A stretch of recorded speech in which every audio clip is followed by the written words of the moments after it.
Assalomu alaykum qadrli do'stlar, hurmatli teletomoshabinlar. Toshkent telekanalida Trendtasiz dasturi yana efirda. Bugungi mehmonimiz esa mahoratli aktyor, ajoyib shoir Bekzod Hamro. Assalomu alaykum aka. Va alaykum assalom, assalomu alaykum. Toshkent telekanalining har bitta ko'rsatuvga, har bitta loyihasiga diqqat e'tibor qarating. Eng saviyali, eng chiroyli loyihalar Toshkent telekanalida. Assalomu alaykum. Trendtasiz dasturining ashaddiy muxlislari, yana bir hafta boshlandi azizlar. Bugun ko'rsatuvimiz mehmoni o'sha siz bilgan bu insonning qo'shiqlarini eshitgansiz. She'rlarini she'rlari qo'shiq bo'lgan. She'rlari qo'shiq bo'lgan she'rlarni eshitgansiz. She'rlari ijtimoiy tarmoqlarda juda ham yaxshigina ommalashgan. Albatta bolalikni, qishloqni bizga o'sha eslatuvchi she'rlar albatta Bekzod Hamroda. Bugun ko'rsatuvimiz mehmoni Bekzod Hamro. Aka, xush kelibsiz. Xushvaqt bo'linglar. Aka, bir ijtimoiy tarmoqda bir videoga ko'zim tushdi-da, shunaqangi tez gapirar ekansiz, shunaqangi bir tez salomlashar ekansiz to'ylarda. Shuni bir tomoshabinlarga ham aka, birozgina. Endi bayram bunaqa masalan menga bitta tekst bersangizmi, bir matningizni o'sha bir bitta o'qib chiqaman, o'shani tezroq o'qib berishim mumkin. Lekin ba'zan ko'pincha chalkashib ketib qolaman-da, o'shancha bo'lib har doim bunaqa tez gapirib ketish iloji bo'lmaydi. Endi mendan tez gapiradiganlar bor bu hayotda. Masalan, deylik, soat sharif bo'lib tezlashib bo'lib belash bo'lmaydi. Lekin masalan, bir o'zimni tez gapirayotganga o'xshatib ko'rsatish holati bor-da, ko'proq. Lekin haqiqatdan tez gapirish juda qiyin narsa. Mana isbot. Ajoyib. Ijtimoiy tarmoqda bir she'ringiz juda ham ommalashyapti. Shaharga ko'p intilma bola, shaharda varraklar erkin uchmaydi, shaharning osmoni simlarga to'la. Barib ko'rsatuvimizni shu she'r bilan boshlasak. Xo'p. Mana bahor ham yaqinlashib qoldi. Endi shu joyga men nima deydi? Mayli aytib beraman-ku. Ba'zi bir ijtimoiy roliklar qilganimda ham shu she'rimni talab qilishadi, iltimos deb. To'rqatorini bo'lsa ham aytib bering-da, keyin mavzuga o'taylik deyshadi-da. Aytsam-ki, haligi Instagramda izohda yozishibdi, diktasidan negativ. Bo'ladi baribir. Bo'ladi. Shundan boshqa she'r ham yozing, shoir deb kim aytaman endi. Yo'q, boshqa she'rlar har bitta she'rim trendda hozir endi. Maqtanishga kirib qolmasin, chunki o'zi ko'p emas she'rim. Lekin nima qilay? Xalq so'raydi. Xalq so'rayapti, nima qilaman? Aytib beraman-da. Qishloqning bahori eng go'zal bahor. Shaharga ortiqcha intilma bola, shaharda varraklar erkin uchmaydi, shaharning osmoni simlarga to'la. Qishloqda kuylasang jo'shib kuylaysan, tunlarni, tonglarni kuylarga ula. Shaharda otilib chiqishing qiyin, shaharning sahnasi yulduzga to'la. Qishloqning har kuni sayil, ko'pkari bo'la qol, otga men ortalash bola. Shaharda qo'lingga uloq tegmaydi, shahar ko'chalari temirga to'la. Qishloqda taniydi hamma bir-birin, dilingni, elingni mehriga bela. Oy, shaharda mendaylar ko'payib ketgan, bilmaysan bu shahar kimlarga to'la. Qishloqning bahori eng go'zal bahor, shaharga ortiqcha intilma bola, shaharda varraklar erkin uchmaydi, shaharning osmoni simlarga to'la. Bekzod Hamro 2011. 2011-yil demay yozilgan bu she'r. Institut bitirayotgan paytimda, endi bilasizlar, oldin faqat 4 tami telekanal bo'lardi.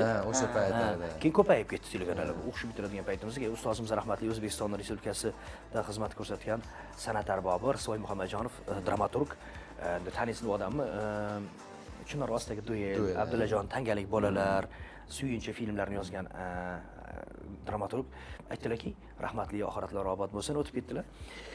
Hujjatlarni tayyorlanglar, diplom qo'lingizga tegishi bilan sizlarni televideniyaga ishga tavsiya qilaman dedilar. Endi kanallar ko'payib ketdi, baribir yosh kadr olishadi dedilar-da. Keyin hujjatlar tayyor, diplom kutib o'tiramiz bahor payti aprel. Diplom yozdi, iyun kelishi bilan diplom olishimiz kerak. Diplom himoyalarini yozib tayyorlanib yuribmiz. Propiska yopilib qoldi. Toshkentda katta bo'lganman. 2002-yildan 2011-yilgacha faqat Toshkentda. Tushunyapsizlar? Endi ketishim kerak men endi. Yaxshi ko'raman Toshkentni, o'rganib qolganman. Keyin kayfiyat yo'q. Oqtepada turardim bu paytda. Ijara turardim. Chilonzor Oqtepada. 36-avtobus Samarqand darvoza mahalla orqali Chorsuvga tushardim. Endi Samarqand darvoza supermarketlar unaqa bor edi. Yo'q edi. Samarqand darvoza supermarketlar u paytlarda yo'q edi. O'sha tramvay yo'li bo'lardi. Keyin kayfiyatim yo'q, Chorsuvga qarab nimadir ish bilan tushyapman endi. Endi Chorsuv bahorda varrak bozor bo'lib ketar edi. Yosh bolalar varrak sotib olishganda uchirishgan. telefon simlari bor, tramvay simlari bor, trolleybus olib tashlashgan edi. Simga chalkashib qolgan. Varrak. O'shanda bir qaradimda, endi o'zimni ham varragim simga chalkashib turgan paytida-da. O'shanda yozganman bu she'rni. Bitta o'sha simga ilingan varraklarni ko'rib yozganman. Zo'r, lekin mana ijtimoiy tarmoqlarda haqiqatan ham ommalashyapti-ki, har 3 ta relsni bittasida siz chiqib kelyapsiz. Sizning ijroingizdagi o'sha, hattoki uni dazmolni qo'shilgan o'sha she'r jaranglayapti aka. Shuning uchun ko'pchilik ayrimlarni bir mediasiga ham tegib qolgandir, endi talab bo'lgandan keyin shu 2011-yil yozilgan bo'lsa bu she'r, lekin menimcha 2011-yil emas, shu yaqin orada bu she'r ommalashdi-da. Buni ham kim ommalashdi deb o'ylaysiz? Endi men o'zim ham hayronman bunga, o'zim ham bunaqa bo'lib ketadi deb o'ylamadim. Bir o'zimizni Jizzaxdan Baxmallik bir to'ylarga xizmat qilib yuradigan oddiy hofiz, qo'shiqchi akamiz iltimos qildilar 2013-yillarmikunda.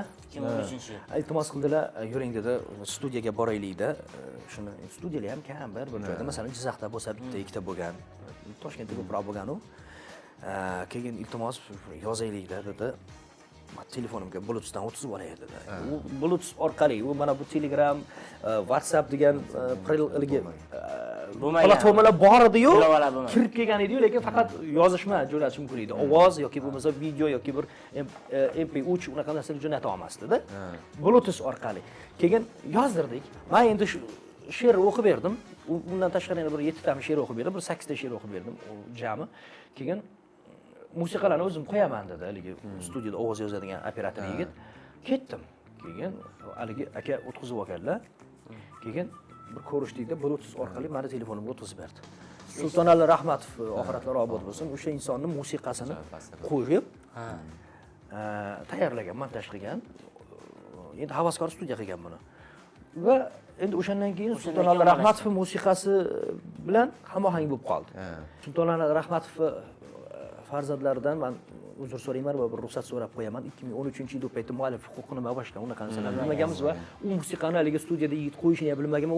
U yigit hozir bilmadim, qidiryapman, topolmayapman lekin.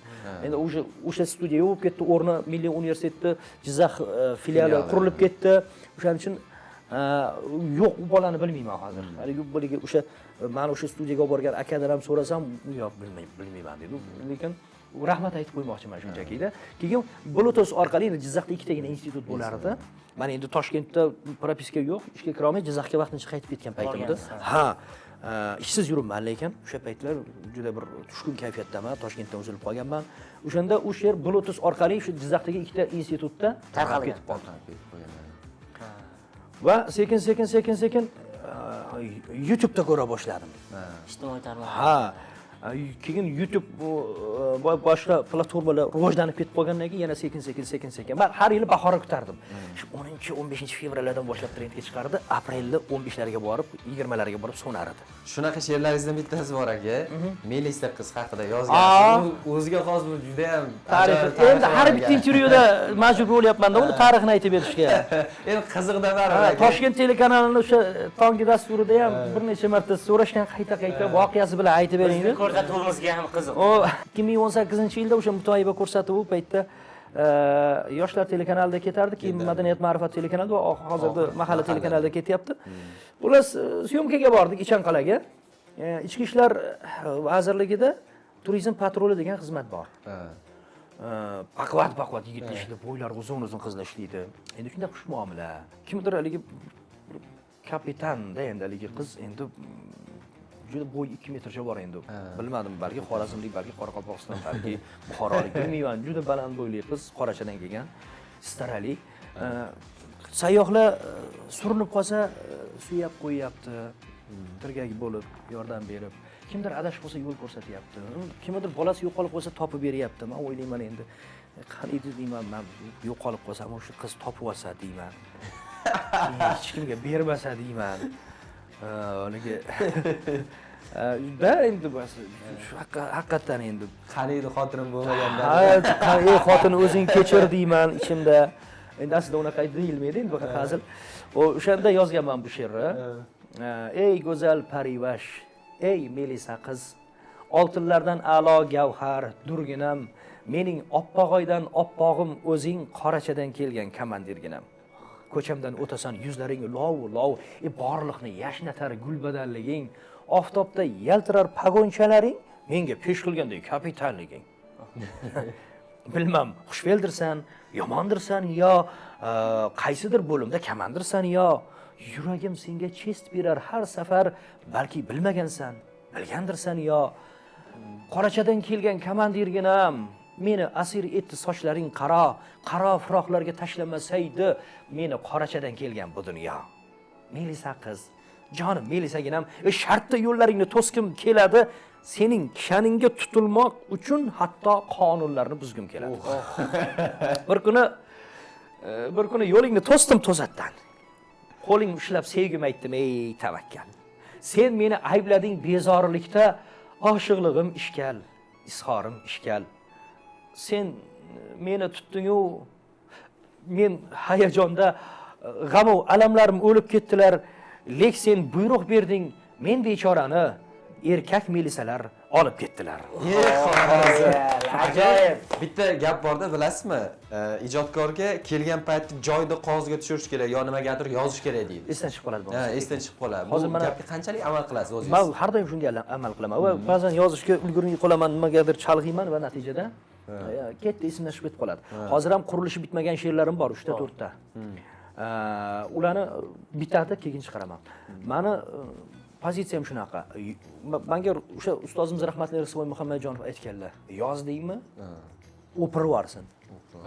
O'pirib yubora olmayapsanmi? To'xtat, yozma. Endi shu joyda shu gapingizdan kelib savol bermoqchiman. Hozir bilamiz, shoirlar ko'p, ustoz shoirlar bor, yosh shoirlar bor.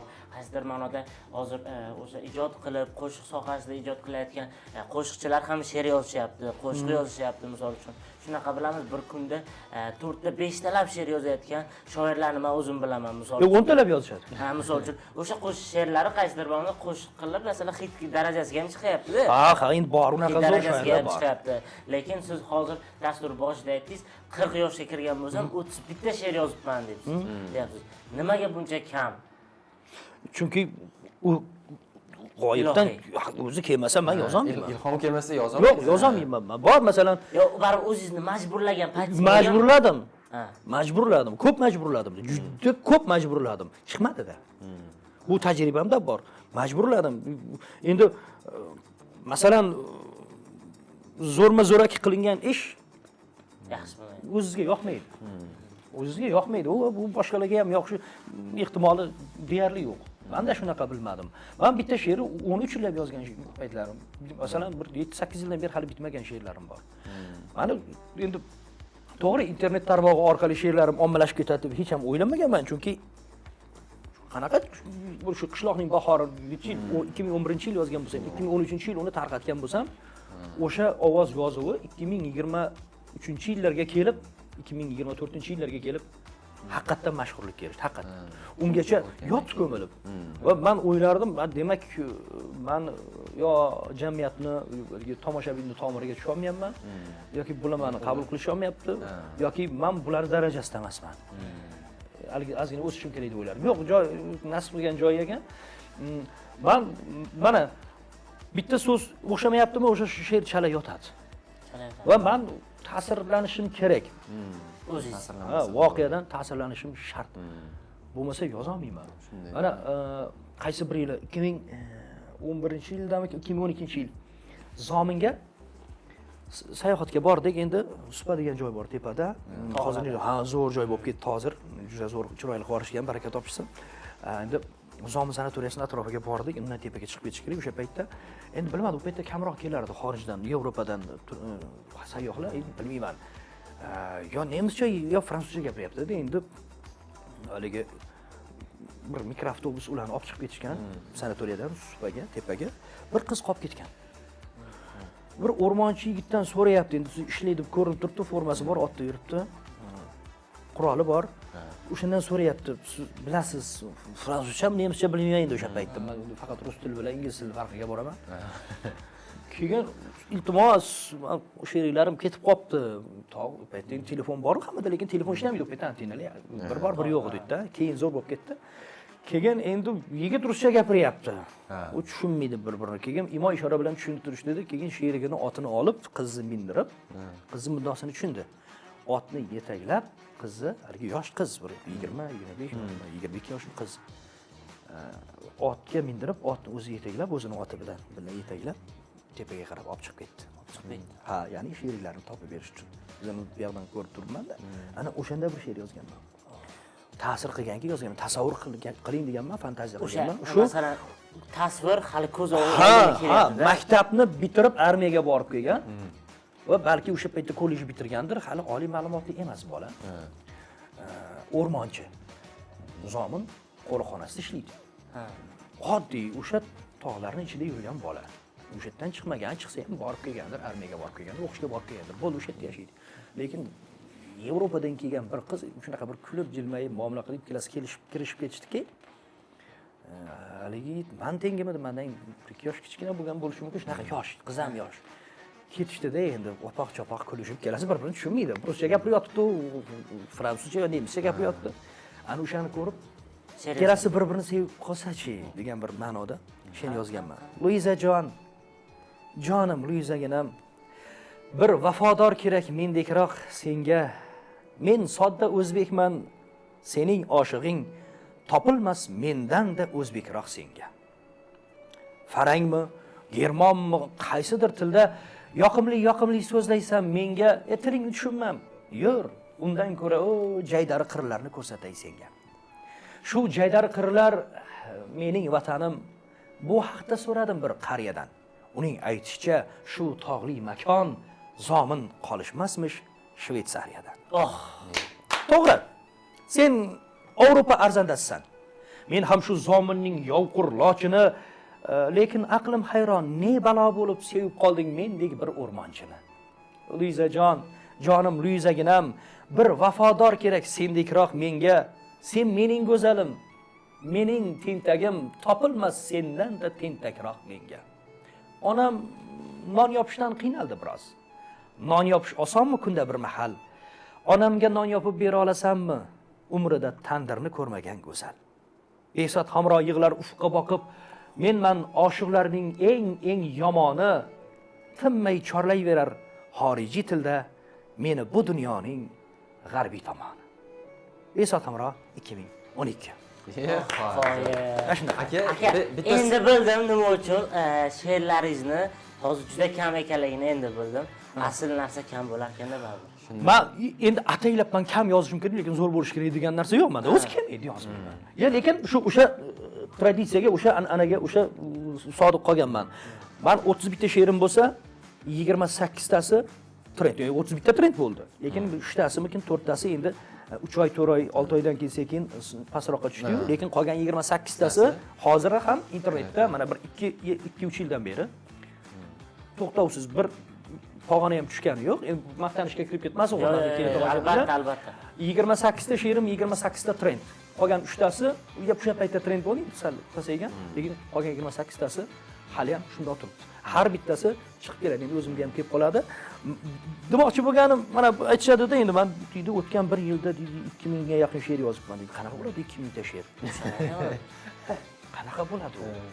Yo, uzurlari ham ko'p bo'lishi mumkin. Lekin azizlar, yaxshi she'rlarni atrofiga shunchaki she'rlarni yig'ib tashlash, yozib tashlash kerak emas. Tasavvur qiling, men haligi Sevimli telekanalida bir tongi dasturida ham aytdim buni.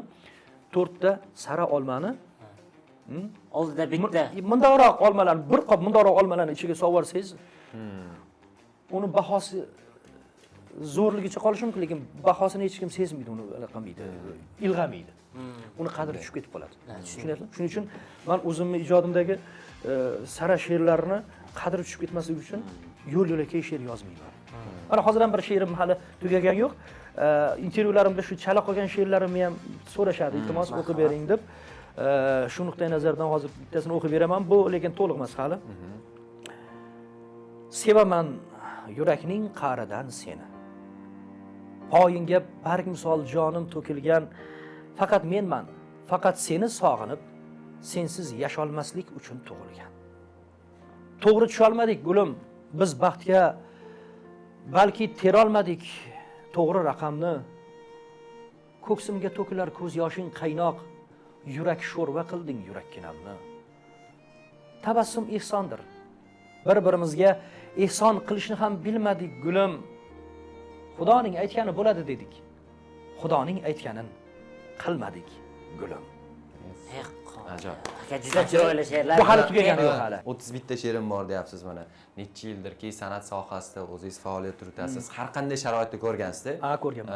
Jamiyatimizdagi ba'zi bir muammolarni she'rga solgan bir she'rlaringiz bormi? Yo bo'lmasa kelgusida shunaqangi mavzuda bir yozish niyat bormi aka? Endi bu savolingizga ozgina javob berishga ham qo'rqaman. Yo, nega? Yozdim, shunaqa she'rlarim bor. Internet orqali trend bo'lib ketdi. Men hech kimdan qo'rqmasam ham otamdan qo'rqaman. Otam qaytaradilar. Men erta charchadim, yoshim qaytganday. Vaholanki hali 40 ga to'lmadim. Hali yosh bolaman. Onam aytganday, otam aytganiday odam bo'lmadim. Sevgim aytmay o'tdim, uyalib, qo'rqib. Akam aytganiday soddaman, go'lman. Ko'z yoshlarga to'lgan mening yuragim.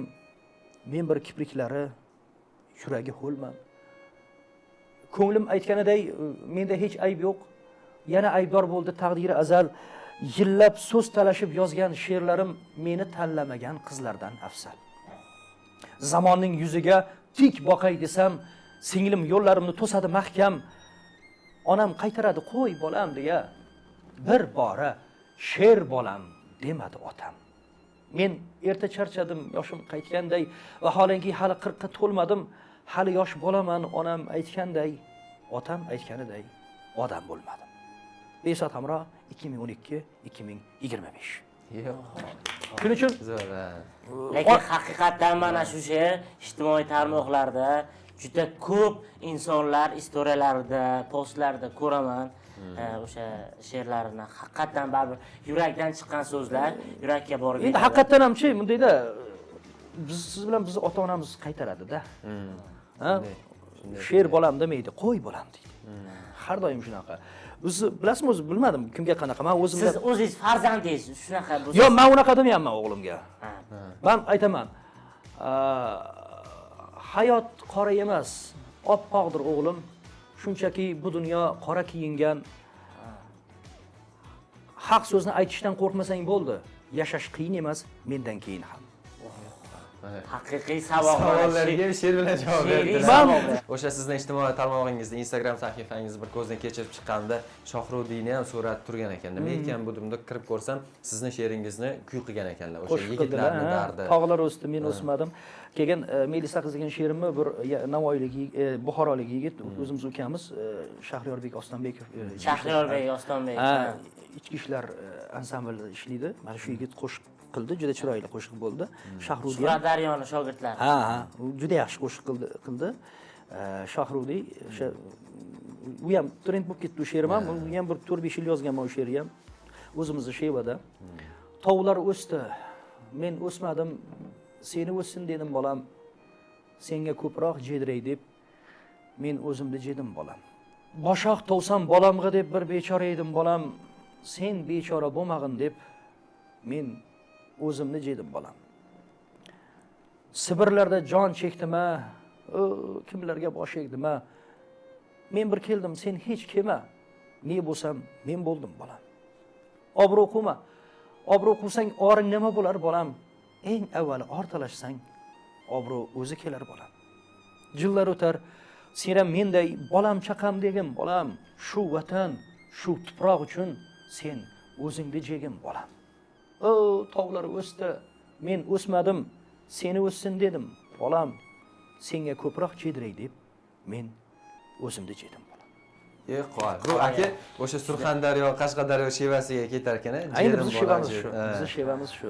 Hozir mashhur bo'layotgan she'rlarimga o'sha 2007-2008-yilda yozganman o'sha she'rlarni, hozir mashhur bo'lgan she'rlar aynan o'sha paytda yozilgan. Kimga yaxshiman u, kimga yomonman?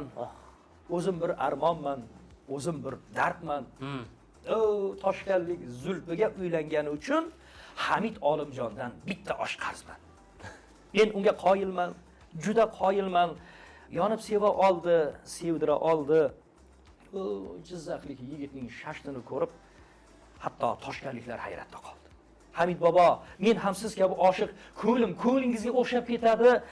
Sevganim Toshkentlik Zulfi degan qiz sizning zulfingizga o'xshab ketadi.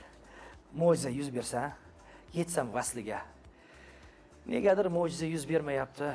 Uzoqdan bo'lganim aybim emas-ku, nechun Toshkent menga qiz bermayapti? Nahotki hijronga bo'lsam mubtalo, nahotki visol ne bila olmasam, shu topda yurakni qiynar bir savol, nahot sizga boja bo'la olmasam. Bekzod Hamro dilin xul etdi bu ishq, ortiq qololman bu dahri baloda. Meni kuting, bobom Hamid Olimjon, ikkimiz oshiymiz Dorul Baqoda. Bekzod Hamro 2008. Qoyil 2008-yilda yozilgan ekan. Mana ijtimoiy tarmoqda obunachilaringiz soni kundan kunga ortib boryapti. Endi ko'p emas, 172 mingga yaqin. Yaxshi, 172 ming, blogerlarda yo'q. lekin bugungi kunda hozirgi o'sha sizni kuzatuvchilaringiz sizni shoir sifatida bilishadi. Juda ko'p ko'rsatuvlarda chiqqan she'rlaringizni joylab borasiz, lekin o'sha sizni aktyorlik qobiliyatingiz ham bormi? Toyba ko'rsatuvida o'zingiz ham chiqqansiz, tomoshabinlar Toyba ko'rsatuvida chiqmay qoldingiz. Nima uchun ko'rinmayapsiz degan savollar ham berilgan ekanda. Ha, bilasizmi, insonni o'z vaqtida o'zini anglagan holda o'z vaqtida ketish inson uchun juda muhim narsa. O'z vaqtida keta bilish juda zo'r narsa. Men bilasizmi, bular hammaning hayotida bor. Bu endi haligi bir xillar intervyuda shunaqa bo'lgan siqilishadigan, unaqa siqilishmas. Haqiqatdan hayotda hammaning hayotida bo'ladi. Masalan, 2011-yilda san'at institutini bitirib, o'zimiz Jizzax teatriga ishga borganimda ishga olishmagan. Ishga olishmagan. Ya, endi shunchaki ishga olishmagan emas-da. Masalan, hozir ham bironta teatrga ishga borsam olmasligi tabiiy. Tez olmoqchi. Ha, endi bu kadr masalasi hazillashadigan ish emas. Yana bitta men rahmat aytadigan joyim bor. Aytyapman, shu hozir savol ketish haqida bo'lyapti. Mutoyiba ko'rsatuvida men endi ovozga qarardim. O'sha ideya, g'oya qilinardi, voqealar tuzilardi va uni qog'ozga tushirardim. Men dramaturgiyani bitirganman. Menga voqeani, mash voqeani yozib yubor deysa bo'ldi. Ega kesimni to'g'rilab, dramaturgiya qonun qoidasi bo'yicha so'z, o'yinlar bor, boshqasi bor, stilistikasini hammasini joyiga qo'yib yozar edim. Aktyorga yordamchi edim, aktyorlarni, rejissyorga yordamchi edim, aktyorlarni yig'ib kelardim. Endi 1 yil sig'dirishmadi, 2 yil sig'dirishmadi, mensishmadi. Qurbaqani bossangiz ham vaqt deydi-yu. Oxiri ketdim. Bilasizlarmi? Meni hayotimdagi eng chiroyli va eng muvaffaqiyatli ketish mana shu bo'lgan. Men ketishim bilan ijtimoiy tarmoqda kuch berdim-da. Bu qasma-qaslik emas, shunchaki erkin bo'lib qoldim endi. Men ulardan ketishim bilan internet tarmoqlari orqali ijodimni noldan gullatib olishga kirishdim va bunga erishdim. Mashinam bor. Hozir ham ko'rdim, mashinada keldim. Uyga tiqib qo'yaman. Toshkentda ham, Jizzaxda ham. Endi Jizzaxda Jizzax shahrida turaman, shunda Murod tog'i boshlanishida, tog' ichida. Toshkentda Kelisda. Kattalarga bir kvartira qilganman, uy qilganman. Qo'yman mashinani, piyoda ketaman ko'pincha. Va o'zim bilan o'zim gaplashib. Inson o'zi bilan o'zi kelishib olsa, ko'p narsaga erishadi. Shuning uchun aytaman, azizlar, ketish kerak bo'lgan joydan ketish kerak. O'z vaqtida qadrlanmagan, sizni qadrlamagan joyda ketishingiz eng katta muvaffaqiyat beradi. Bekzod Hamroning she'rlari shu tog'larda yozilgan. Shuning uchun men o'sha ko'milib qolib ketayotgan ijodkorlarga aytyapman. Mana qo'lingizda telefon bor. Yaxshi ijod namunasi bo'lsa, reklama ham talab qilmaydi. Mana shunga joylang, o'zidan o'zi tortib ketib qoladi. Shuning uchun qishlog'ingizda o'tirib ham dunyoga mashhur bo'lish imkoniyati bor. To'g'ri. Yana bir savol, hozir aytyapsiz, 10 yil oldingi o'zingizni hayotingizni aytaveryapsiz. Mana hozir yana 10 yildan keyin o'zingizni qanday ko'rasiz? Bekzod Hamro o'zini 10 yildan keyin yana qay darajada ko'radi? Endi men o'zi yaratgandan ehtiyojimdan ortiq narsa so'ramayman. Balki eng yuqori darajadagi bergan mashhurligi ham deylik, shu trendi ham shudir. Shunday. Balki bundan zo'ri ham bo'ladi, xudo xolasa. Albatta shunga harakatdaman. Balki orqaga ketar, balki parvoz va inqiroz degan narsa bor. Hech narsa abadiy emas baribir. Balki bundan ham yuksalib ketar. Lekin nima bo'lgandan keyin ham agar yashab tursak, 10 yildan keyin hozirgidan aqlliroq, hozirgidan mulohazaliroq, hozirgidan o'qimishliroq bo'lsam kerak deb o'ylayman. Aka, mana kelgusida siz ham o'zingizni she'riy to'plamlaringizni bir chiqarish niyat bormi? Bor-u, she'rlarim kam. Endi mana qaranglar, men uncha to'plamlarga chiqarishadi she'rlarimni. G'alla orollik ijodkorlarni kitobiga chiqarishgan, yana bir qaysi. Yaqinda Jizzax adiblari degan kitob chiqdi. Bundan 3-4 yil oldin meni ham she'rlarimni tarjima holimni, avtobiografiyamni olishuvdi. She'rlarimni olishuvdi-da. Bilmadim, ozgina jibji bo'lganman orada deyman. Shu o'zimning shevamda gapirganim shu Jizzaxlik ustoz ijodkorlarga yoqmagan. Ularning ham shevasi men bilan bir xil. Men endi o'zimizni hamqishloqlarga, o'zimizni vohadoshlarga o'zimning shevamda gapiraman-da. Ularga yoqmabdi adabiy tilda gapirdim. Vaholanki ularning o'zlari adabiy tilda o'qitadigan, adabiy tilni o'rgatadigan joyda o'qishmagan. O'zbek segmentida, O'zbekiston davlat san'at institutidan boshqa joyda o'zbek adabiy tilida texnikasi bilan dona gapirishni o'rgatmaydi. Sahna nutqini hech qayerda o'rgatmaydi. Jurnalistlarga ham o'rgatmaydi. Yuridik institut ham PED institut uchun juda zarur. Faqat O'zbekiston davlat san'at va madaniyat instituti. Filologiyada ham o'rgatmaydi. Nutq madaniyati o'tiradi, u boshqa narsa. Men ham aktyorlikda o'qimaganman, lekin san'at instituti o'qiganman. Sahna nutq o'qituvchilaridan ta'lim olganman. Qancha o'sha dargohda kimni o'zimdan zo'r deb bilsam, talabami, ustozmi, hammasidan o'rganishga harakat qilganman. Va shunda ham adabiy tilda to'liq gapira olmayman, lekin harakat qilamiz, to'g'rimi? Sen adabiy tilda gapirmayapsan, keyin men aytdim, san'at institutini bitirganman. Adabiy tilda 100% bo'lmasa ham hech bo'lmasa 60, 70, 80% bo'lmasa ham 70% gapirishni o'rgatishadi bizga. Lekin vaholanki men hozir san'at institutini o'qigan inson sifatida qarayapman, o'zingiz adabiy tilda gapira olganingiz yo'q. Shevangizdagi ayrim elementlarni adabiy tilga o'tkazganingiz bilan adabiy til bo'lib qolmaydi deganimdan keyin ozgina g'ijib bo'lib qoldim o'rtada. Meni Jizzax adiblari kitobiga kiritishmabdi. Bundan xafa ham bo'lmadim. Yaxshilikka ham. Yaxshilikka aka. Yo yaxshi bo'ladi, yo yaxshilikka bo'ladi. Ajoyib she'rlaringiz ijtimoiy tarmoqda ommalashdi, mana juda ham ajoyib she'rlarni eshitdik. Endi dasturimizda aka bitta kulminatsion nuqtasi bor. Dasturimizni bir asosiy sharti desak ham bo'ladi. Improvizatsiya, bilamiz, improvizatsiya juda kuchli. Qo'ldan kelgancha. Xullas hozir telefon qilamiz, telefoningizdan. Kimga telefon qilamiz?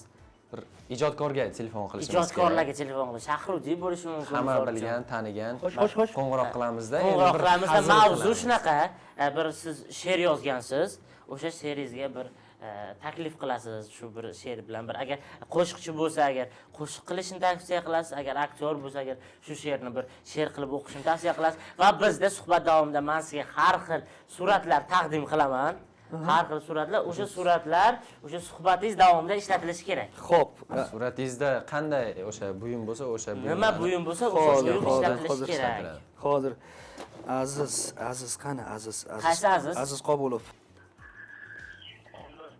Assalomu alaykum. Assalomu alaykum. Bezod Hamromin. Qanday sog'lomsiz? Rahmat. Bezod taqildimmi?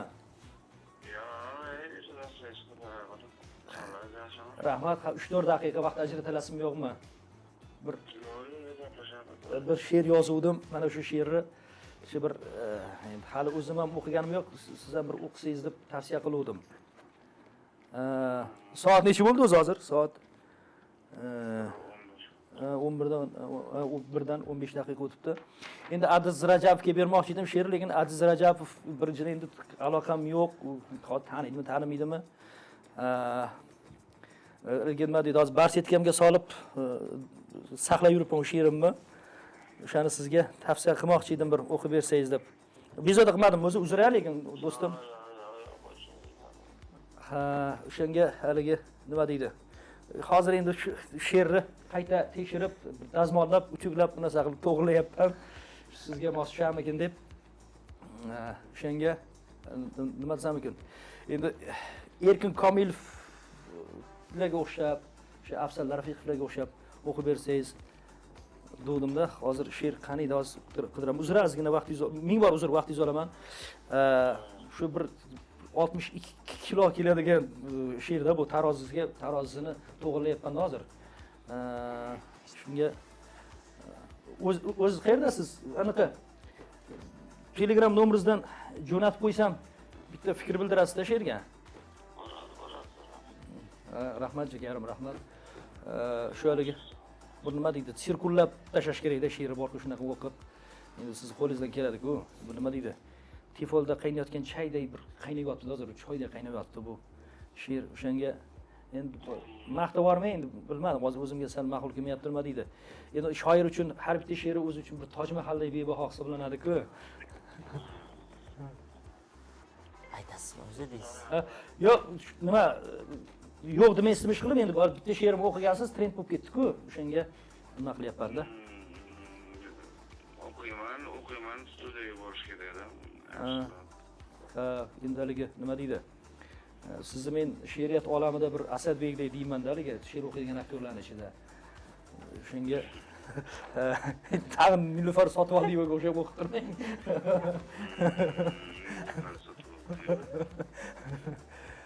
Shunaqa shu studiyaga borsangiz, naushnik quloqqa taqsangiz, nafaslaringizgacha bir olib, anaqa Farhod Abdullayev she'riyat o'qishni yaxshi ko'raman hali. Sevgimiz o'ldimi, libosingiz ko'k deb Usmon Azim she'rlarini o'qiydilar-ku.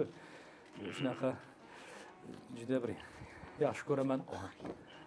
Haligi nima deydi? Hozir shu she'rni sushilkalab, quritib, chiroyli qilib sizga taqdim etmoqchiman. Salomat bo'ling, aziz turib bergansiz yuraklar. Aziz aka, assalomu alaykum.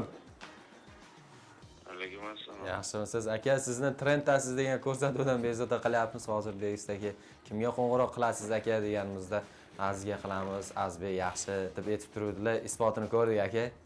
Muhimi zo'rg'a chidadingiz aka. Yo'q, nimaga o'qisam o'qiraman, Yo'q, bu she'r lekin rostdan hozir ham chala holicha o'qidim. Nima bir nima ko'rasiz? Tashab qo'yaman sizga, bir ko'rib berasiz.